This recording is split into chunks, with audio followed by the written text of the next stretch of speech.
I'm just about to sit down to do my review of the Arsenal-Tottenham game, and I received this message from Don Robbie, totally unsolicited. Have a look at this. What did the Oracle tell you, Rory? Did I say 3-1? Have a nice day. The cat that got the cream, and rightly so. Arsenal were fantastic. When you think about what we saw at the Emirates today, Arsenal fans having the audacity and the freedom to do the Olays, singing songs about being top of the league, and we are in the season now. The season is well and truly underway, and where you are today is an indicator as to where you will end the season. And therefore, if you are top after 8 games, it is significant. It's not to be sneered at. And Arsenal fans, this is a message to you. You should start believing that you are capable of winning the league. I have no idea why. Every Arsenal fan I talk to, they tell me, oh, no, top 4 is this. And, we're hoping maybe for a trophy, European silverware, Champions League football. This needs to stop. You're Arsenal. You are Arsenal, and the history and prestige of that club, the mentality needs to shift.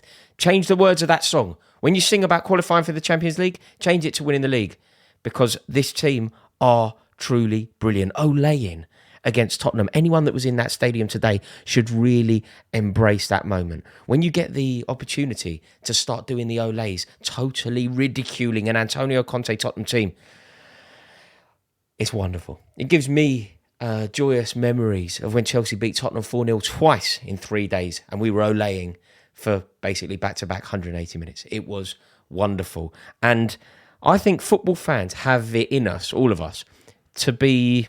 Look, triumphalism comes a bit too easy to the modern-day football fan, don't you think?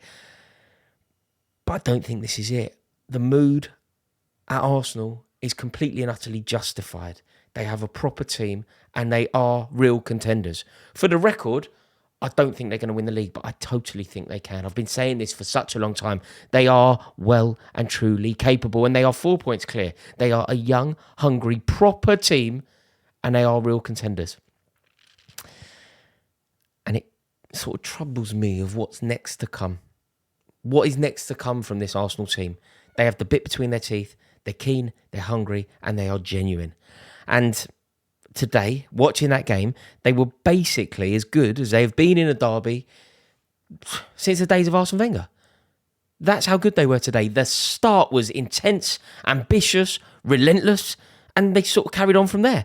Tottenham were totally pinned back. They were stretched by all those little clever passing interchanges, the lovely angles of movement and the switches of play. And basically, can you believe the sentence I'm about to say here? Arteta schooled Conte. Thomas Partey's goal set the mood, didn't it? I mean, that was reactionary to what Arsenal were doing. That was representative of what Arsenal were doing. If Arsenal's total passage of play could be represented by one moment, it was that goal. What a glorious goal it was. It really was a thing of beauty. From 25 yards out. What a terrific goal. Sublime contact. Finely judged. Perfect shape on the ball. Look, it was wonderful. And I always love a goal like that. When you see it from behind the goal and it starts off going wide. Do you know what I mean? Like Roberto Carlos is the obvious example here. Or Michael Essien actually against Arsenal. When there's that frame where it starts off and it's outside the frame of the goal. And then it swings, beats Lloris at his near post. When are people going to start talking about Lloris, by the way? It's error after error. Error after error. But this isn't the time for that. I just thought that overall, Arsenal were truly fantastic. And when you think about how many players for them played so well, I mean, I think you could talk about Xhaka, deserving loads of praise here. Thomas Partey, we've spoken about. But do you know who I think we have to give so much credit to? Saliba. In his first North London derby. I mean, I don't think many people thought this, but I think there was a conversation about whether maybe the occasion could be a little bit too much. He's 21, and it's the fire of a North London derby up against the goals galore and the firepower that is Tottenham's front line. He looked totally at ease. Barely gave Harry Kane a kick. Just imperious throughout. It was a real good, strong, solid statement performance from him. And look, we don't want to sort of rain on any parades for Arsenal, but, when Gabriel is a bit rash in the tackle, maybe for the penalty, Saliba has become the dominant centre-back. It's amazing. The rise, and do you know who deserves a lot of credit here? Mikel Arteta, because Mikel Arteta had the wherewithal and the foresight not to bring him back a year early. So, effectively, maybe cost themselves a place in the Champions League last year because they didn't bring him back too early. They let him stay in Ligue 1, become Player of the Year, learn, perfect his craft, make his mistakes there, and come back the perfect player. It's very clever in the way that Pep Guardiola kept Phil Foden at the club. Rather than loaning him out, keep him at the club. Sometimes you have to keep someone at the club, learning from the manager, the players around them, perfecting your craft with De Bruyne and Bernardo Silva and whatever. At the time, it looked like they deprived Foden of a loan, but it was correct. It needs to be tailored to the player. And it was very clever for Arteta to allow Saliba to perfect his craft and has come back the complete player. It's no wonder that the fans are already obsessed with him. That song over and over and over again. Yeah, it's not surprising. I also think we need to give Gabriel Jesus a lot of credit here. People love to flag and I get things wrong, right? But I told anybody that would listen that Gabriel Jesus was going to be sensational. Have a look at the video that I put out on this very channel just before Arsenal signed Jesus. It was a plea to the Chelsea board that were new. Please sign Gabriel Jesus. He is the perfect pressing centre-forward. He knows how to score goals. He's Premier League proven. He's a winner. And he can elevate Chelsea's entire team, was the point I was making. And I've been proved totally and utterly correct because what he has done for Arsenal is sensational. I mean, and today, there was a lot of pressure on him, I think, because I think that Gabriel Jesus has a lot of weight on his shoulders. What happened at Man City will weigh on his shoulders.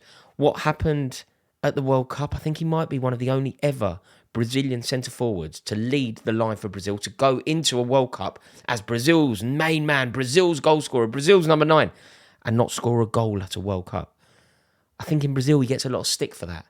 And today, obviously, it's significant because he's playing up against Richarlison.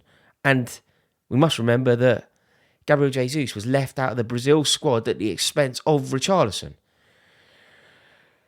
Richarlison also scored 3 times in 2 games over the international break. I think Mikel Arteta spoke about it and he said that he had no concerns and Gabriel Jesus was going to be fine and he would react to the disappointment of what happened there in the professional way. And it turns out Mikel Arteta, unsurprisingly, again, was totally and utterly correct. Jesus was electric.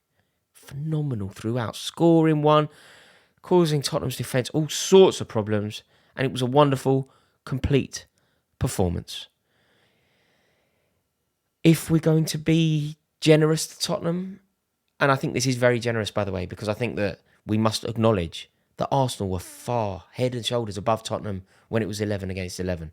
So when Tottenham went down to 10 men, it wasn't too significant. I think if Tottenham had 12, Arsenal would have still won the game.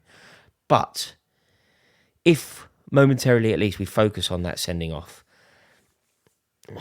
excessive force, maybe, possibly. Endangering an opponent, I'm not having it. That wasn't endangering an opponent. And the fact that nobody seemed to really appeal for the red card makes me think it was very harsh. I can't really understand why the red was given. Nobody expected it. None of the players were particularly fussed by the challenge. And for me, again, it felt like an attempt from Anthony Taylor to steal the headlines. We've seen it all before, though. I don't think we need to focus on that. But the fact that the sending off happened, if you are a Tottenham fan, maybe you will use that as some sort of comfort. But look, I often think that that due to Emerson Royale, Tottenham are playing with 10 men. And it was proven to be the case again today. Huge from Arsenal. Statement victory from Arsenal. Exceptional stuff from Arsenal. Painful. But got to give them their dues. They got it right. And the only complaint I have really is, look, my cousin, he's a London black cab driver. Arsenal fan, was there today. Funnily enough, I've just seen a picture of him. Do you want to see it? I've seen a picture of him with Nigel Winterburn at the game. See if I can find it for you. I'll show you. Spoke to him after the game, though, and telling me that we can't win the league.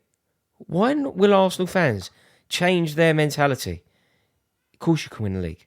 There we go, look. 3 Arsenal legends, as he'll call it. Arsenal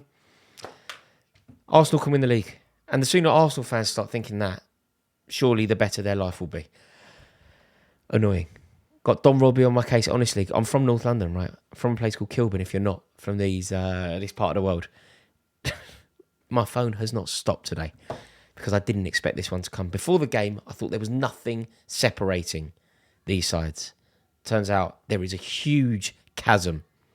Mikel Arteta, fair play. Thank you for watching this video. Let me know your thoughts. Get in the comments. Interested to hear what you have to say. And if you haven't yet, click subscribe. It would be an honour to welcome you into this community. Have a wonderful night, everybody. Ta-da.